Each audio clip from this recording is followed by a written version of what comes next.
When a black waitress stood up for Trump, she lost her job, but what happened next shook the nation and changed her life forever. The smell of freshly brewed coffee filled the air as the breakfast rush eased into its usual rhythm. The morning sun streamed through the wide windows of Westfield Diner, an upscale eatery in the heart of Missouri's suburban sprawl. It was the kind of place where regulars sipped their lattes while scrolling through the morning news, and the staff moved with practiced ease, their aprons pristine, their smiles ready. Among the servers was Vanessa, a 35-year-old waitress with a quick wit and an even quicker smile. She had been working at the diner for 5 years, long enough to know the quirks of the regulars and the high standards of her manager, Mr. Whitman. A sharp dresser with a sharper tongue, Whitman prided himself on maintaining the diner's spotless reputation. To him, every detail mattered, down to how the coffee mugs were aligned on the counter. This morning was no different. Vanessa balanced a tray laden with omelets and pancakes, offering cheerful banter to her customers. It wasn't just a job to her. It was her chance to connect, to make people feel seen, even if only for the 20 minutes they sat at her table. By mid-morning, the rush had settled. Vanessa took a moment to breathe, adjusting her apron. That's when the bell above the door jingled, signaling a new customer. She turned to greet them, her usual smile at the ready, but stopped short when she saw who it was. He was tall for his age, with sandy blonde hair that caught the sunlight as he stepped in. His face was unmistakable, Barron Trump. But it wasn't just his presence that caught everyone's attention. Perched on his head was a bright red, "Make America Great Again" hat, the bold lettering practically daring anyone to look away. The diner seemed to pause, the usual hum of conversation dipping as heads turned toward the door. Vanessa's eyes flicked to her co-workers, who exchanged uncertain glances. Mr. Whitman, stationed at the counter, visibly stiffened. His gaze zeroed in on the hat, his jaw tightening ever so slightly. Vanessa knew the look. It was the same one he wore whenever something threatened the polished, neutral atmosphere he worked so hard to cultivate. Trouble, she thought. She quickly refocused, stepping forward with a practiced smile. "Good morning," she said warmly, guiding Barron to a corner booth. "Can I get you started with something to drink?" Barron nodded, his voice quiet but polite. "Just water, please." He adjusted the hat slightly, seemingly oblivious to the tension simmering around him. Vanessa couldn't help but notice how young he looked. Just a boy, really. Whatever his family name might carry, he was here alone, ordering water like any other kid his age. As she walked back to fetch his drink, she caught snippets of whispers among the staff. "Is that really him? What's he doing here? And wearing that hat?" Vanessa ignored them, focusing on her work. To her, he was just another customer, and customers deserved respect, no matter who they were or what they wore. From behind the counter, Mr. Whitman's eyes followed her every move. His expression was unreadable, but Vanessa had a sinking feeling she'd be hearing from him soon. The air felt heavier now, the once familiar diner suddenly charged with an uncomfortable energy. Still, Vanessa pushed forward, unaware that this quiet moment was just the calm before the storm. Vanessa placed the glass of water on Barron's table with a steady hand. "Here you go," she said gently. "Take your time looking at the menu." "Thank you," he replied, his voice soft and polite. He didn't make much eye contact, instead keeping his gaze on the laminated pages in front of him. As she walked back to the counter, Vanessa couldn't shake the feeling of being watched. Sure enough, Mr. Whitman was standing there, arms crossed, his lips pressed into a thin line. "Vanessa," he said in a low voice, beckoning her closer. She approached cautiously. "Yes, Mr. Whitman?" He glanced toward Barron's table, then back at her. "Do you know who that is?" Vanessa tilted her head. "Looks like a kid to me. A customer." "That's not just any kid," Whitman hissed, leaning in. "That's Barron Trump. And do you see what he's wearing?" Vanessa fought the urge to roll her eyes. "It's a hat." "It's not just a hat," Whitman said, his voice growing sharper. "It's a statement, a controversial one. I don't want that kind of attention here. Do you understand me?" "Mr. Whitman," Vanessa said carefully, "he's a customer. He's not bothering anyone. He's just here to eat." Whitman's gaze hardened. "I'm telling you now, keep an eye on him. If anything starts to escalate, I want that hat off his head, or him out of here." Vanessa stared at him, stunned. "You can't be serious." "I am," he snapped, "and I expect you to follow my instructions." Before Vanessa could respond, The sound of a coffee cup clattering to the floor broke the moment. She turned to see one of her coworkers fumbling to clean up the mess, their face red with embarrassment. It gave her just enough of an excuse to step away from Whitman and back into the flow of her work. But the unease lingered. As the minutes ticked by, Vanessa noticed how the other customers reacted to Barron. Some shot him curious glances, their eyes darting to the hat before looking away. A few whispered to each other, their expressions a mix of surprise and disapproval. Barron, for his part, seemed oblivious, or at least he pretended to be. He kept his head down, sipping his water and occasionally flipping through the menu. Vanessa decided to break the tension. She returned to his table, her smile as warm as ever. "Have you decided what you'd like to order?" Barron hesitated, then pointed to the pancakes. "I'll have those, please, with extra syrup." "Coming right up," Vanessa said, jotting it down. As she walked back toward the kitchen, she heard Whitman's voice again, sharp and insistent. "Vanessa, can I speak to you for a moment?" She turned, her patience already wearing thin. "What now?" Whitman gestured toward Barron's table. "I don't like how this is playing out. Go tell him to take the hat off. Nicely, of course." Vanessa blinked. "You want me to ask a kid to take off his hat? Because you don't like it?" "Because it's making people uncomfortable," Whitman snapped. "And I don't want this turning into a scene." Vanessa folded her arms, her voice low but firm. "And if it does turn into a scene, whose fault will that be? His or the person making a big deal out of it?" Whitman's face reddened, but before he could respond, Vanessa turned on her heel and walked back to the kitchen to put in Barron's order. She knew she was playing with fire, but she also knew she wasn't about to humiliate a child for the sake of appearances. The tension in the diner was palpable now, like a storm brewing just beneath the surface. And Vanessa could feel it in her gut. This was far from over. The diner's low murmur of conversation seemed to sharpen as Whitman decided to handle things himself. He strode toward Barron's table, his expression taut with a mix of forced politeness and simmering frustration. Vanessa watched from the counter, her stomach knotting. Barron looked up from his pancakes, startled, as Whitman loomed over him. "Excuse me, young man," Whitman began, his voice measured but firm. "I hope you're enjoying your meal. However, I need to ask you something."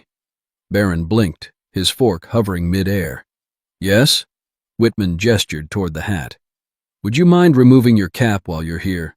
We like to keep the atmosphere neutral and comfortable for all our patrons." The boy's face flushed with confusion. He hesitated, clearly unsure of how to respond. "But why?" Before Whitman could reply, Vanessa stepped in, unable to stay silent any longer. "Mr. Whitman," she said, her tone steady but unmistakably defiant, "I don't think it's our place to ask customers to take off their clothing, especially not a kid's." Whitman turned to her, his face darkening. "Vanessa, I'm handling this." "And I'm doing my job," she shot back, "which includes making every customer feel welcome, no matter what they're wearing." A few nearby diners began to take notice. Phones subtly lifted as patrons started recording, sensing that something bigger was unfolding. Whitman squared his shoulders, clearly trying to maintain control of the situation. "It's not about the boy himself," he said, his voice rising slightly. "It's about the message that it sends. It's a hat," Vanessa interrupted, her voice calm but unyielding. "And he's just a kid trying to eat breakfast. Are we really going to make this about politics?" Barron looked back and forth between them, shrinking into his seat as the weight of the moment pressed down on him. Whitman's jaw tightened, his frustration bubbling over. "Vanessa, if you can't follow instructions, perhaps you don't belong here." Vanessa's heart pounded, but she refused to back down. "If doing the right thing means I don't belong here, then maybe I don't." The words hung in the air, thick with tension. Barron stared at her, his wide eyes filled with a mixture of gratitude and guilt. The diner was completely silent now, every eye fixed on the unfolding drama. Whitman, clearly aware of the attention, stepped back, his face red with anger. "Fine," he snapped. "We'll discuss this in the office later." Vanessa knew what that meant. Her job was as good as gone.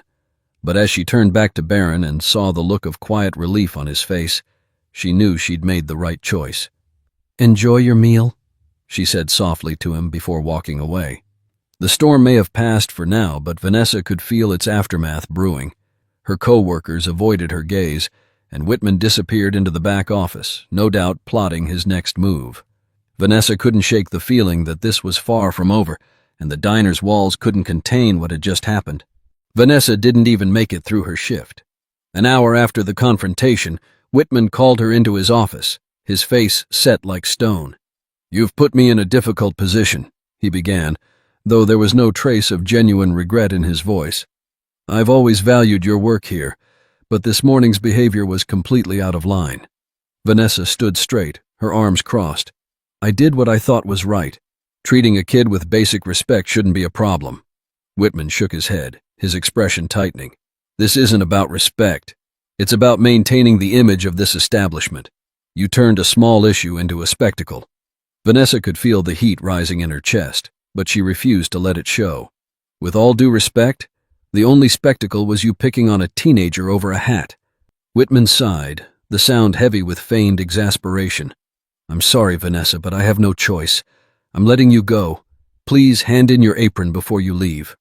She stared at him for a moment, disbelief mingling with anger. Then, without another word, she untied her apron and placed it neatly on his desk. "I hope you're proud of yourself," she said quietly before walking out. Word spread quickly. By the time Vanessa reached the parking lot, a coworker ran after her, phone in hand. "Vanessa," they panted. "Someone recorded the whole thing. It's already online." "What?" she asked, her brow furrowing. "They posted it to social media," the coworker explained, holding up the phone. "It's everywhere. People are talking about how you stood up for that boy.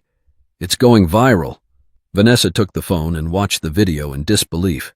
There she was, standing her ground as Whitman tried to pressure her into silence. The comments were a wildfire of opinions, some praising her courage, others tearing her apart. "Vanessa, you're trending," her coworker added, as if it was some sort of consolation. She didn't know whether to laugh or cry. All she knew was that her quiet act of defiance had suddenly become a very public spectacle. That evening her phone wouldn't stop buzzing. Calls from reporters, texts from friends, notifications from strangers who wanted to thank her or criticize her. She turned it off after a while, exhausted by the attention. But the next morning, something happened that she never could have expected. A sleek black car pulled into her driveway, and out stepped a man in a suit. "Ms. Vanessa Davis?" he asked, holding out a business card. She nodded warily. "I'm here on behalf of Barron Trump," he said. "He asked me to deliver this." The man handed her an envelope. Inside was a handwritten letter from Barron himself. "Dear Ms. Davis," it began. "Thank you for standing up for me when I didn't know how to stand up for myself. What you did meant more to me than I can say. I'm sorry you lost your job because of me. Please let me know if there's anything I can do to help." Vanessa felt a lump rise in her throat as she read the letter. It wasn't just the words, it was the sincerity behind them. The next few days were a whirlwind. News outlets picked up the story, framing her as a hero to some and a troublemaker to others. Interviews were requested, and her story became a rallying cry for those who believed in standing up for what was right. But with the attention came the backlash. Critics accused her of using the incident for fame. Others targeted her for defending someone associated with a divisive figure. It was a lot to handle, but Vanessa stood firm, knowing she'd acted with integrity. And then came the surprise she never saw coming. A prominent entrepreneur, moved by her courage, offered her a position managing a new community outreach program. "This is what we need more of," the entrepreneur said during a televised interview. "People willing to stand up for kindness, no matter the cost." Vanessa accepted the offer, realizing that losing her job at the diner had opened a door she never would have walked through otherwise. Months later, Vanessa found herself standing in front of a room full of smiling faces. The community center was buzzing with life, a place where kids could come to learn, play, and feel safe. It was a world away from the diner where her story had begun. As the director of the center, Vanessa had poured herself into creating an environment where kindness and respect weren't just ideals, but everyday practices. She worked tirelessly, organizing programs, mentoring teens, and ensuring that no one felt out of place, no matter where they came from or what they believed. One afternoon, as she prepared for a meeting, her assistant knocked on the door. "Vanessa, there's someone here to see you." She looked up, puzzled. Who is it? The assistant smiled. You'll want to come out and see for yourself. Curious, Vanessa walked into the lobby and froze. Standing there was Barron Trump, taller now than she remembered, holding a bouquet of flowers and a small box. Ms. Davis, he said with a shy smile, I wanted to thank you in person. Vanessa blinked, stunned. Barron, what are you doing here? I heard about all the work you've been doing, he said, his voice steady but full of sincerity. And I wanted to support it. He handed her the box. Inside was a check, an amount so generous that Vanessa's breath caught in her throat. This is too much, she whispered, her voice thick with emotion. Barron shook his head. No, it's not. You believed in me when I didn't even believe in myself. You didn't care who I was or what my name meant. You just treated me like a person. This is the least I can do. Tears welled in Vanessa's eyes as she looked at the boy. No, the young man, standing before her. Thank you, she said softly. Not just for this, but for reminding me why I stood up in the first place. The moment felt surreal, but it was also a reminder of how far she had come. The decision to stand up for Barron that day had cost her a job, but it had also given her a purpose. The story didn't end with that check or even with Barron's visit. It continued in the lives she touched through the community center, the kids who found hope in her programs, and the people who were inspired by her story to stand up for what they believed was right. Vanessa's life had been irrevocably changed, not because of fame or money, but because she had chosen to do the right thing when it mattered most. As she watched Barron leave, she felt a deep sense of peace. It wasn't about politics or sides or controversy. It was about humanity, the simple act of recognizing someone's worth, even when the world around you says otherwise. That day at the diner might have been the beginning of her story, but it was far from the end.